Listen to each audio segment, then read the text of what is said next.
ఆదోని ప్రాంతంలో ఉన్నటువంటి ప్రభుత్వ డిగ్రీ కళాశాలను వైఎంకే పాఠశాలలోనే కొనసాగించాలా, షిఫ్టింగ్ ఆర్డర్ వచ్చాయని చెప్పి ఆరోపణలు వస్తున్న తరుణంలో గవర్నమెంట్ డిగ్రీ కళాశాలను ఆరేకల్లో ఉన్నటువంటి ఐటీఐ కళాశాలకు షిఫ్ట్ చేయడానికి ఇక్కడ ఉన్నటువంటి స్థానిక అధికారులు ప్రయత్నాలు చేస్తున్నారు. దాన్ని విద్యార్థి సంఘాలుగా మేము తీవ్రంగా ఖండిస్తూ ఉన్నాం. ఎందుకంటే దాదాపు 15 కిలోమీటర్ల దూర ప్రాంతంలో ఉన్నటువంటి ఆ యొక్క ఆరేకల్ గ్రామానికి తరలిస్తే గ్రామీణ ప్రాంత విద్యార్థులు అక్కడ వెళ్ళడానికి సౌకర్యం లేదు. కాబట్టి ఇప్పుడు ఉన్నటువంటి అడ్మిషన్స్ కూడా సెకండ్ వెబ్ ఆప్షన్లో వేరే కళాశాలలకు పోయేటువంటి అవకాశం ఉంది. కాబట్టి స్థానికంగా ఉన్నటువంటి ప్రజాప్రతినిధులు, ప్రభుత్వ అధికారులు పేద బడుగు బలహీన వర్గ విద్యార్థులను దృష్టిలో ఉంచుకొని ఇప్పుడు ఎక్కడైతే బిల్డింగ్స్లో ఉన్నారో అదే బిల్డింగ్లోనే యథావిధిగా ప్రభుత్వ డిగ్రీ కళాశాల యొక్క క్లాసులు నిర్వహించాలి. అదేవిధంగా తక్షణమే ప్రభుత్వ డిగ్రీ కళాశాలకు సొంత భవనాలు ఏర్పాటు చేయాలని చెప్పి విద్యార్థి సంఘాలు మేము డిమాండ్ చేస్తూ ఉన్నాం.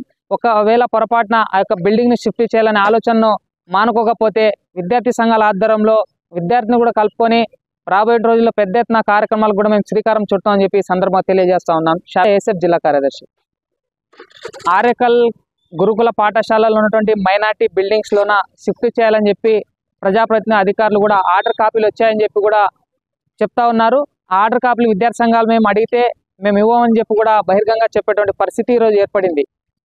అక్కడ ఉన్నటువంటి కళాశాలలో చదువుతున్న విద్యార్థులకు మీరు ఎక్కడైనా అక్కడ ఉన్నటువంటి ప్రిన్సిపాల్ గారు ఏమని చెప్తున్నారంటే మీరు వేరే కాలేజ్కి వెళ్ళిపోండి, మేము కాలేజ్ షిఫ్ట్ చేస్తున్నాం చూడు కూడా విద్యార్థులకు భయపాంతలకు కూడా గురి చేసినటువంటి తరుణం ఆ కళాశాలలో ఏర్పడింది.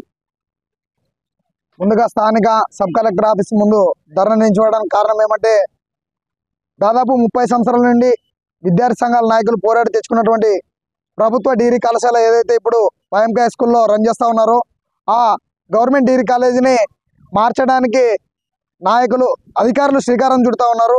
ఆ విధంగా షిఫ్ట్ చేస్తే దూర ప్రాంతం నుంచి వచ్చేటువంటి విద్యార్థులు డ్రాప్ అవుట్ అయ్యి విద్యకు దూరం అయ్యే అవకాశం ఉందని చెప్పేసి తెలియజేస్తూ ఉన్నాం.